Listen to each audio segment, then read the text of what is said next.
Can we prevent dementia? Well, the short answer is yes.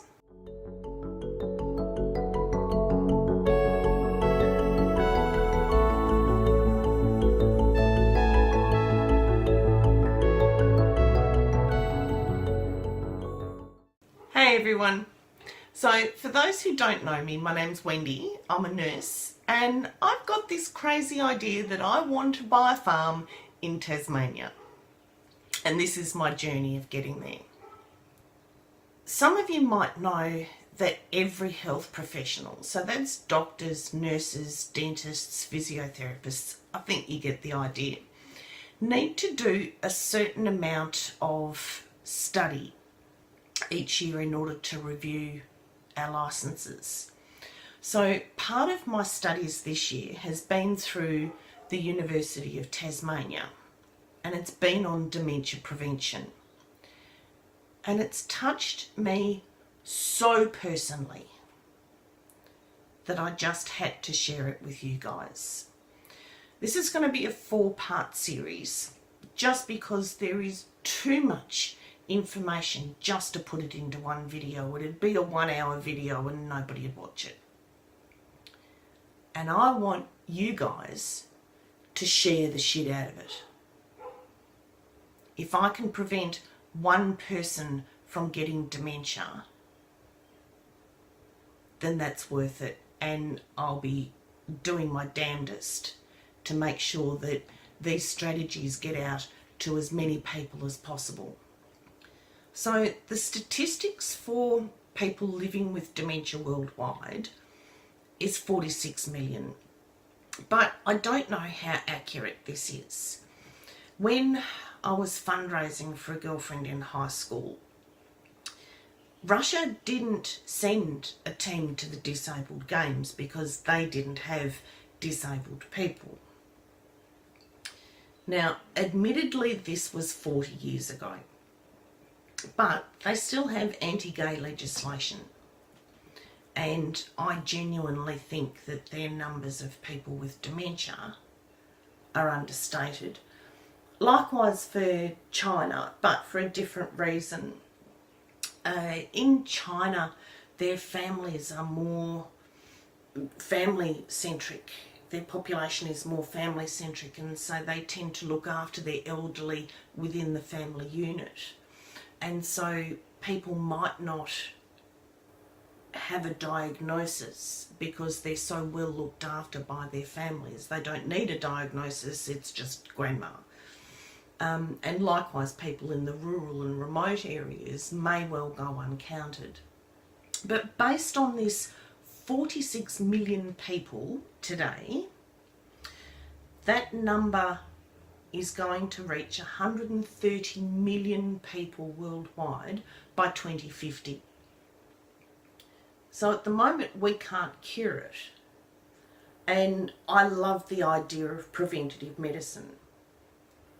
And we can prevent a good proportion of the population from developing dementia.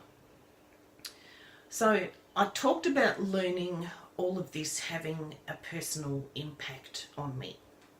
Not only do I work with older people, many who've been diagnosed with dementia, but my father had it and my grandmother had it. I watched people who are otherwise on top of their game, and I mean seriously on top of their game, become childlike and behave in ways that you couldn't otherwise fathom. And it's heartbreaking. And then there's me. I don't want to get dementia. I want to keep as many of my faculties for as long as possible.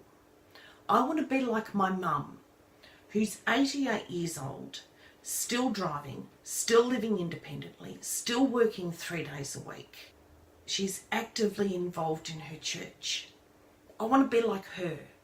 I don't want to be the person in the nursing home that has to have every single need of mine met by somebody else, if I can help it.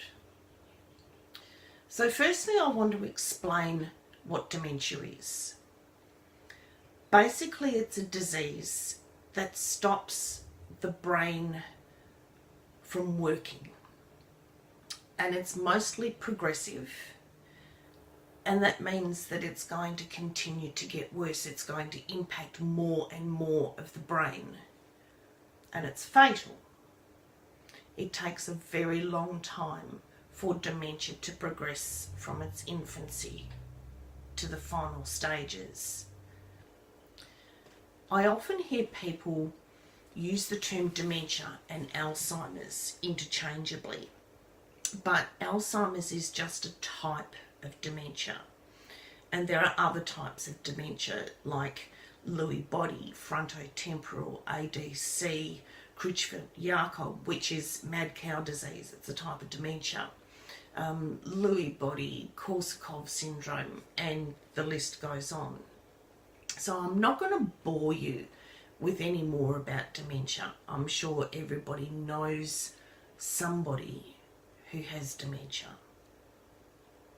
What you're actually here for is how to prevent it. Now comes the disclaimer. The prevention strategies are not a guarantee. Just because you do all the things on the list doesn't mean that you won't get dementia. But it will give you a fighting chance, and it may mean that instead of developing dementia in your 60s, you develop it in your 80s or your 90s, and you get an extra decade or 20 years of living a happy, fulfilled life. When we look at the bell curve, and I'm talking about the statistical model, not the racist book, we can actually see that the majority of people fall within this red section. And you've got a smaller section at one side and another smaller section at the other. But the majority of us fall within this middle red section.